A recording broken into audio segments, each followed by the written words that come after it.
Heidi by Johanna Spyri. Chapter 15. Preparations for a Journey.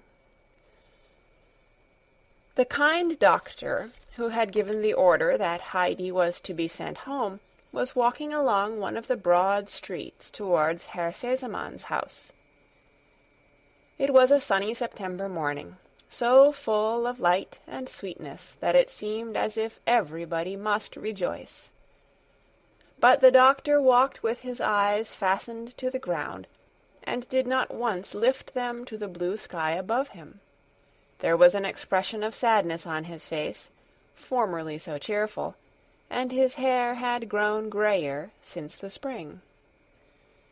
The doctor had had an only daughter, who, after his wife's death, had been his sole and constant companion, but only a few months previously death had deprived him of his dear child, and he had never been the same bright and cheery man since.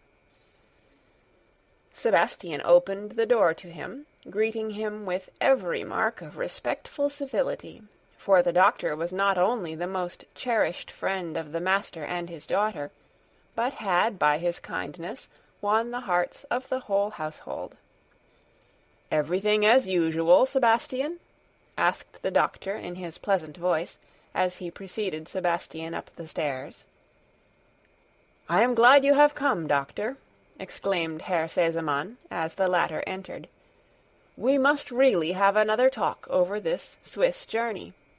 Do you still adhere to your decision, even though Clara is decidedly improving in health?" "My dear Sesamann, I never knew such a man as you," said the doctor, as he sat down beside his friend. "I really wish your mother was here. Everything would be clear and straightforward then, and she would soon put things in right train. You sent for me 3 times yesterday only to ask me the same question, though you know what I think." "Yes, I know.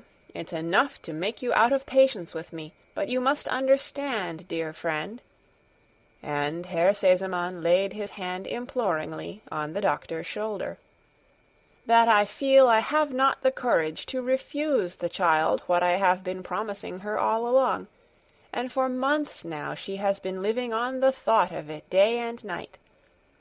She bore this last bad attack so patiently because she was buoyed up with the hope that she should soon start on her Swiss journey, and see her friend Heidi again. And now I must tell the poor child, who has to give up so many pleasures, that this visit she has so long looked forward to must also be cancelled. I really have not the courage to do it." "You must make up your mind to it, Sesamann," said the doctor with authority, and as his friend continued silent and dejected, he went on after a pause. "Consider yourself how the matter stands. Clara has not had such a bad summer as this last one for years. Only the worst results would follow from the fatigue of such a journey, and it is out of the question for her. And then we are already in September, and although it may still be warm and fine up there, it may just as likely be already very cold. The days, too, are growing short, and as Clara cannot spend the night up there, she would only have a 2 hours' visit at the outside. The journey from Ragatz would take hours, for she would have to be carried up the mountain in a chair. In short, Sesamann, it is impossible. But I will go in with you and talk to Clara. She is a reasonable child, and I will tell her what my plans are. Next May she shall be taken to the baths, and stay there for the cure, until it is quite hot weather. Then she can be carried up the mountain from time to time, and when she is stronger she will enjoy these excursions far more than she would now. Understand, Sesamann, that if we want to give the child a chance of recovery, we must use the utmost care and watchfulness." Herr Sesamann, who had listened to the doctor in sad and submissive silence, now suddenly jumped up. "Doctor," he said, "tell me truly, have you really any hope of her final recovery?" The doctor shrugged his shoulders. "Very little," he replied quietly. "But, friend, think of my trouble. You have still a beloved child to look for you and greet you on your return home. You do not come back to an empty house and sit down to a solitary meal. And the child is happy and comfortable at home, too. If there is much that she has to give up, she has, on the other hand, many advantages. No, Sesamon, you are not so greatly to be pitied. You have still the happiness of being together. Think of my lonely house." Herr Sesamon was now striding up and down the room, as was his habit when deeply engaged in thought. Suddenly he came to a pause beside his friend, and laid his hand on his shoulder. "Doctor, I have an idea. I cannot bear to see you look as you do. You are no longer the same man. You must be taken out of yourself for a while, and what do you think I propose? That you shall take the journey and go and pay Heidi a visit in our name." The doctor was taken aback at this sudden proposal, and wanted to make objections, but his friend gave him no time to say anything. He was so delighted with his idea that he seized the doctor by the arm and drew him into Clara's room. The kind doctor was always a welcome visitor to Clara, for he generally had something amusing to tell her. Lately, it is true, he had been graver, but Clara knew the reason why, and would have given much to see him his old lively self again. She held out her hand to him as he came up to her. He took a seat beside her, and her father also drew up his chair, and, taking Clara's hand in his, began to talk to her of the Swiss journey, and how he himself had looked forward to it. He passed as quickly as he could over the main point that it was now impossible for her to undertake it, for he dreaded the tears that would follow, but he went on without pause to tell her of his new plan, and dwelt on the great benefit it would be to his friend if he could be persuaded to take this holiday. The tears were indeed swimming in the blue eyes, although Clara struggled to keep them down for her father's sake, but it was a bitter disappointment to give up the journey, the thought of which had been her only joy and solace during the lonely hours of her long illness. She knew, however, that her father would never refuse her a thing unless he was certain that it would be harmful for her. So she swallowed her tears as well as she could, and turned her thoughts to the one hope still left her. Taking the doctor's hand and stroking it, she said pleadingly, "Dear doctor, you will go and see Heidi, won't you? And then you can come and tell me all about it, what it is like up there, and what Heidi and the grandfather and Peter and the goats do all day. I know them all so well. And then you can take what I want to send to Heidi. I have thought about it all, and also something for the grandmother. Do pray go, dear doctor, and I will take as much cod-liver oil as you like." Whether this promise finally decided the doctor, it is impossible to say, but it is certain that he smiled and said, "Then I must certainly go, Clara, for you will then get as plump and strong as your father, and I wish to see you.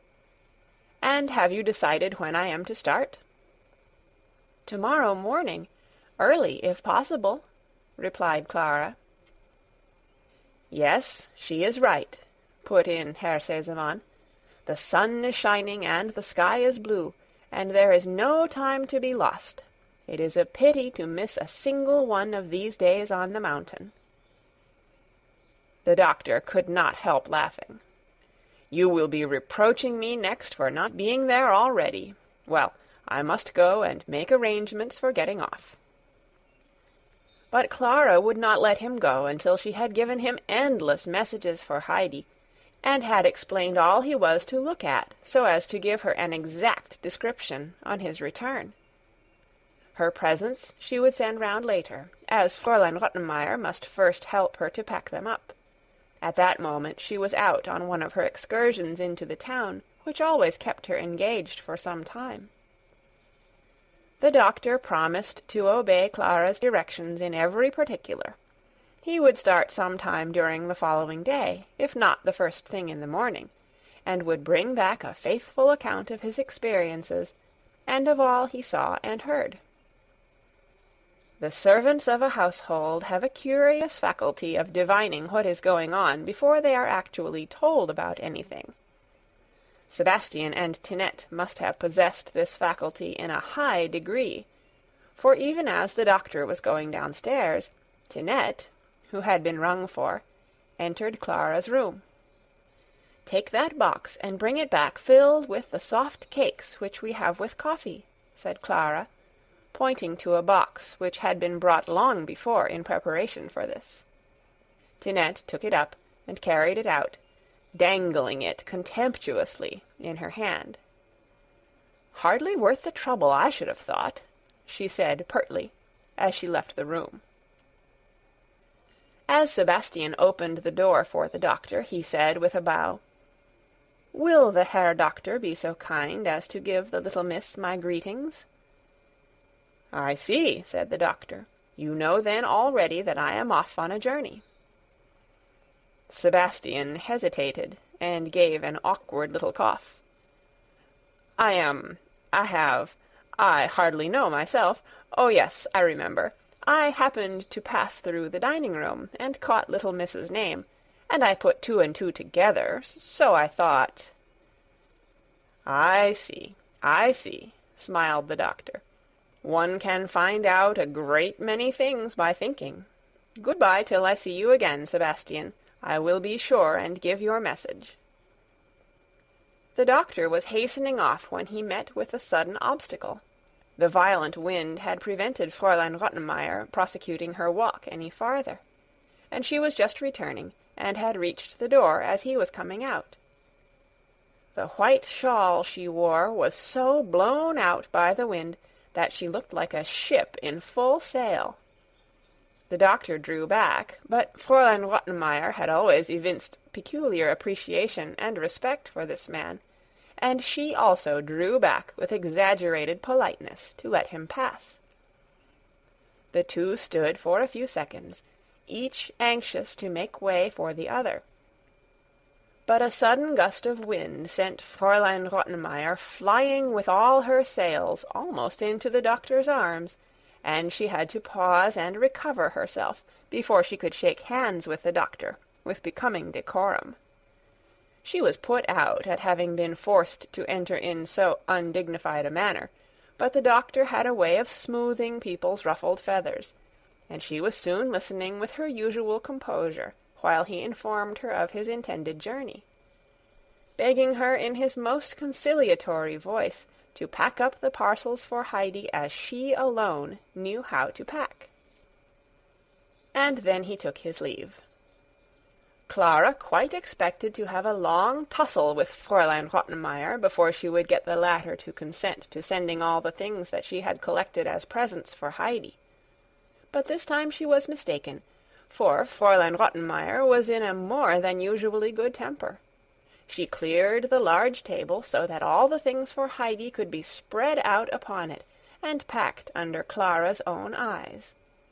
It was no light job, for the presents were of all shapes and sizes. First there was the little warm cloak with a hood, which had been designed by Clara herself, in order that Heidi during the coming winter might be able to go and see grandmother when she liked, and not have to wait till her grandfather could take her wrapped up in a sack to keep her from freezing.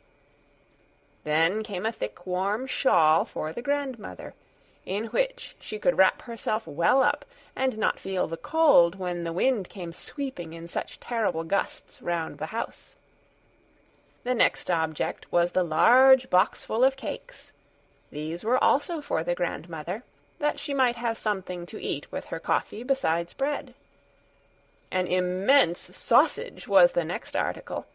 This had been originally intended for Peter, who never had anything but bread and cheese, but Clara had altered her mind, fearing that in his delight he might eat it all up at once and make himself ill. So she arranged to send it to Brigitta, who could take some for herself and the grandmother, and give Peter his portion out by degrees. A packet of tobacco was a present for grandfather, who was fond of his pipe as he sat resting in the evening. Finally, there was a whole lot of mysterious little bags and parcels and boxes, which Clara had especial pleasure in collecting, as each was to be a joyful surprise for Heidi as she opened it. The work came to an end at last, and an imposing-looking package lay on the floor, ready for transport. Fräulein Rottenmeier looked at it with satisfaction, lost in the consideration of the art of packing. Clara eyed it too with pleasure, picturing Heidi's exclamations and jumps of joy and surprise when the huge parcel arrived at the hut.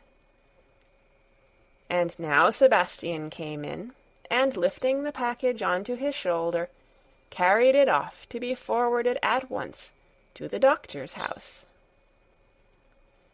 End of chapter 15. Read by Kara Schallenberg on April 20th, 2006, in Oceanside, California.